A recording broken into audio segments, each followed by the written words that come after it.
Hi friends, அஸ்ஸலாமு அலைக்கும். Welcome to my channel. இன்றைக்கி நம்ம சேனலில் லெமன் வச்சு சூப்பரான ஒரு ரசம் பண்ண போகிறோம். வாங்க எப்படி பண்ணலான்னு பார்க்கலாம். இந்த ஒரு ரசமே போதும், டேஸ்டியாட்டு நம்ம சாப்பிட்றலாம். வீடியோக்குள்ளே போகிறதுக்கு முன்னாடி நம்ம சேனலை இப்போ தான் ஃபஸ்ட் டைம் பார்க்குறீங்கன்னா சப்ஸ்கிரைப் பண்ணிவிட்டு பாருங்கள். பக்கத்தில் இருக்கக்கூடிய பெல் ஐக்கானையும் கிளிக் பண்ணிடுங்க. ஒரு குக்கர் எடுத்திருக்கேன். அதில் ஒரு 3 டேபிள் ஸ்பூன் போல் பருப்பு எடுத்துக்கலாம். இது நம்ம சாம்பாருக்கெலாம் எடுக்கக்கூடிய பருப்பு தான் எடுத்திருக்கேன். நல்லா வாஷ் பண்ணிவிட்டு வந்தாச்சு. 2 பெரிய தக்காளியை வாஷ் பண்ணிவிட்டு கட் பண்ணி சேர்த்துக்கிடலாம். 3 பச்சை மிளகாவும் ஒரு சின்ன துண்டு இஞ்சியும் கட் பண்ணி சேர்த்துருக்கேன். அதுக்கப்புறம் 1 கப்பு தண்ணீரும் சேர்த்துட்டு கொஞ்சமாக மஞ்சள் தூளும் போட்டுட்டு இதை நல்லா வேக வச்சு எடுத்துகிட்டு வந்துடலாம். 1 டீஸ்பூன் நல்ல மிளகு எடுத்திருக்கேன். 1 டீஸ்பூன் சீரகம் எடுத்திருக்கேன். 2 வத்தல் மிளகாவை சுட்டு வச்சுருக்கேன். இதையும் கட் பண்ணிவிட்டு மிக்சர் ஜாரில் போட்டு பொடிச்சிட்டு வந்துடலாம். இந்த அளவுக்கு பொடித்ததுக்கப்புறமா 1 லெமன் எடுத்து அதில் உள்ள ஜூஸை எடுத்துக்கலாம்.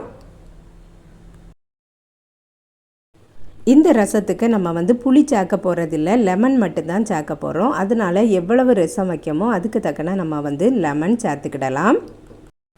இப்போ பார்த்திங்கன்னா பருப்பை நல்லா வேக வச்சு எடுத்தாச்சு. இனி நல்லா மசிச்சு விட்டுக்கலாம்.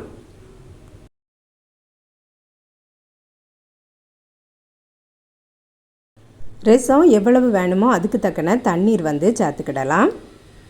ஒரு கடாய் எடுத்து அடுப்பில் வச்சுட்டு அதில் தேங்காய் எண்ணெய் சேர்த்துருக்கேன். கடுகும் சேர்த்துக்கிடலாம். நல்ல மிளகு, சீரகம், வத்தல் மிளகு பொடித்தது கூடவே கொஞ்சம் காயத்தூளையும் சேர்த்து ரெடியாக வச்சுக்கிடலாம். கடுகு நல்லா பொரிஞ்சதுக்கப்புறமா கொஞ்சம் வெள்ளை பூண்டை நல்லா கட் பண்ணி எடுத்து வச்சுருக்கேன். அதையும் சேர்த்துடலாம். பூண்டு கலர் சேஞ்ச் ஆனதுக்கப்புறமா கறிவேப்பிலையும் போட்டுடலாம்.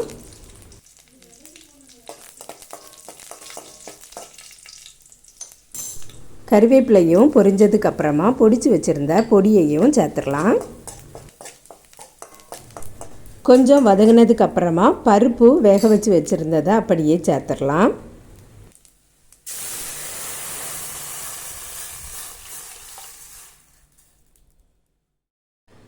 ரசத்துக்கு தேவைக்கேற்ப உப்பும் சேர்த்துக்கிடலாம்.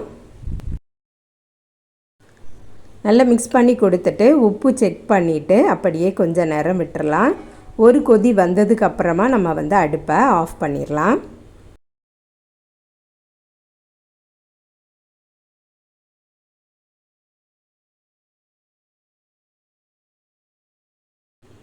ஃபைனலாக கொஞ்சம் மல்லிக்கீரையும் கட் பண்ணி சேர்த்துருக்கேன்.